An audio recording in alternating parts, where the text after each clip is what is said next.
और सबसे पहले बात करेंगे वज़ीर-ए-आज़म इमरान खान की वतन वापसी के हवाले से।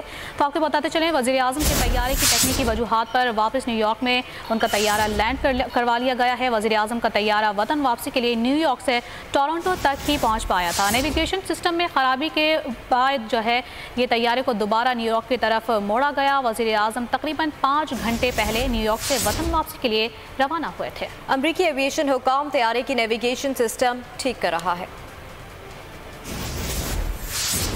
और सबसे पहले बात करेंगे वज़ीर-ए-आज़म इमरान खान की वतन वापसी के हवाले से। तो आपको बताते चलें, वज़ीर-ए-आज़म के तैयारे की तकनीकी वजूहात पर वापस न्यूयॉर्क में उनका तैयारा लैंड करवा लिया गया है। वज़ीर-ए-आज़म का तैयारा वतन वापसी के लिए न्यूयॉर्क से टोरंटो तक ही पहुँच पाया था। नेविगेशन सिस्टम में ख़राबी के बाद ये तैयारे को दोबारा न्यूयॉर्क की तरफ मोड़ा गया। वज़ीर-ए-आज़म तकरीबन 5 घंटे पहले न्यूयॉर्क से वतन वापसी के लिए रवाना हुए थे। अमरीकी एविएशन हुकाम तैयारे की नेविगेशन सिस्टम ठीक कर रहा है।